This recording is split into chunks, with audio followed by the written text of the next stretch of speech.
Hey everybody and welcome back to the channel. Today we're going to be baking the delicious chocolate hazelnut swirl buns. They're soft and fluffy and filled with a rich chocolate hazelnut spread, perfect for every occasion. So let's get started. Recipe for 12 hazelnut swirl buns.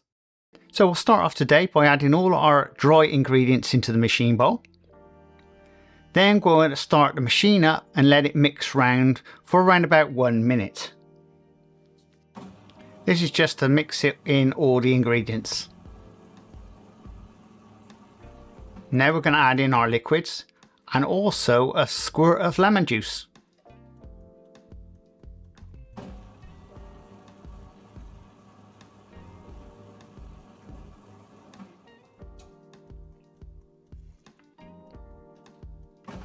Now we're going to commence mixing this for around 5 minutes. If you've got a 3-speed machine, mix on first speed for 1 minute, then mix on second speed for 5 minutes.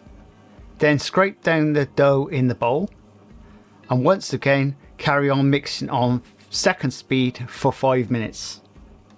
We're now going to give our dough a really good scrape down. Now it is a bit softer today, so I wouldn't be worrying too much about it. But if you find yours is a lot more stickier than mine is, then add a little bit more flour. Or if it's a little bit harder, then add a little bit more milk. And once we've scraped this down, all we're going to be doing is mixing this for a further 4 minutes. Like that. And put that straight into a container. And this is the product we're actually going to be using. That's hazelnut. And that's from the cash and carry. Right, the tray size you need is a 16 by 11. And that's also got some baking paper already on it. Unlike a Chelsea bun, which goes like this, we want to be wider. Okay, so we want to come to about like that. So it's sort of narrower. The flour, roll the pin out. Like that. Okay. It's easier with this type of rolling pin. I have got a link to this rolling pin, quite reasonable, and I quite like it. So all we need to do is just cover the lot over with the hazelnut. Now, I've not used this product before, so it'll be interesting to see how it compares to the Posh brand.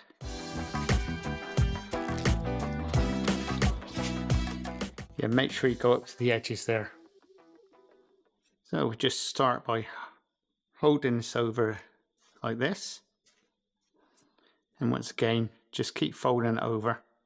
Now this may get a bit messy, and then sort of pull it back and roll it forward, pull it back and roll it forward, pull it back and roll it forward. Keep doing it like this. Okay, you can sort of roll it up as well, so like that. Okay, try not to get it all over your hands. I'd like to see you lot at home trying not to get this on your hands.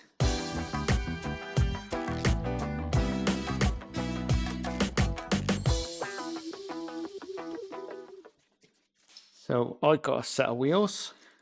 You probably haven't. But this makes 12. Okay? So that makes it nice and even, 6, and cut them in 2.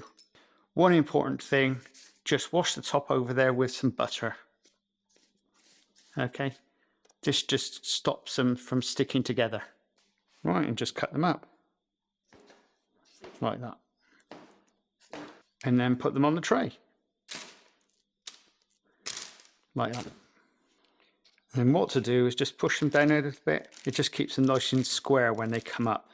So these are now ready to go into the prover. Now we're going to be proving these for around about 45 minutes, give or take. Now you want to be proving these around about 32 Celsius, give or take, or around about that sort of figure. I mean, if you've only got 20, well then you'll have to make do with that.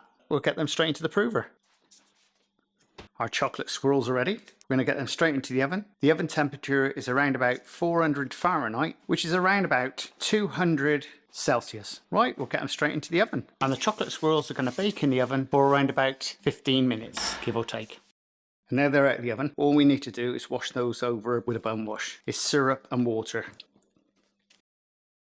So the first thing you need to do before icing let them cool for around about 25 minutes. So now for icing your swirls. Now I like chocolate, but I also like white. Now I prefer doing the tops with white. Now you can do it two ways.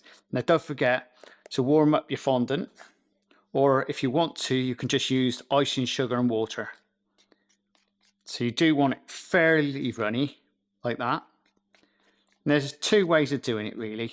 You can get hold of it like this and just swirl it on like this. Okay.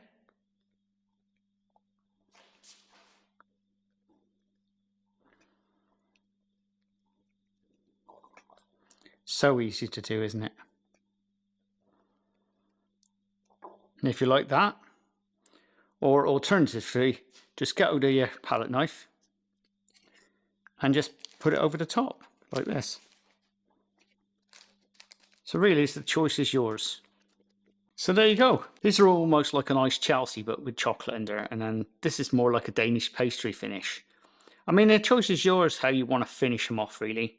I mean, that's the way I do it. And I can bet you bottom dollar someone will come into the shop and they'll turn around and say, what's the difference between those two? Even Mrs. Crazy Baker will probably turn around and say, is there any difference? Oh, look, there I am. Like my hat? It's my mic hat, really. Because obviously I'm down the bakery, and as you can appreciate, it's a little bit echoey in here, but hopefully with my little gadget I've got on my computer, it'll take some of this edge out of it. So let's have a look and see. To be honest, I haven't tried this before. So this is the chocolate swirl, or whatever you want to call it. Now, the interesting thing, I don't know what this is going to taste like. I mean, lots of people will tell you it's absolutely scrummy. Now, I've never tried this chocolate stuff before. This is a new one to me. I've used the posh ones before now. So this is it. I'm starting to sound like Gary. Now, if you don't know who Gary is, he's got a YouTube channel and he just reviews food. Now, I don't want to be like him. So I'm going to get straight into it instead of just looking at it. But it does look scrummy, doesn't it? So let's go for it.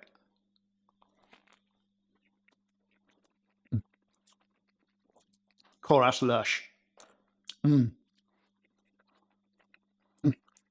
That is absolutely lush. The chocolate, well, it's supposed to be hazelnut, but it's the chocolate I can taste mostly. Well, there you go, folks. If you're liking this type of content, give us a like down below. Check out the description. You'll find a recipe down there. And don't forget to subscribe. Now, you don't have to. If you want to subscribe, I'm not forcing you. And also, check out my link if you want to buy me a coffee. Or if you want to buy me a new car or toys or anything like that. And we'll see you again very shortly on the Crazy Baker channel. Laters!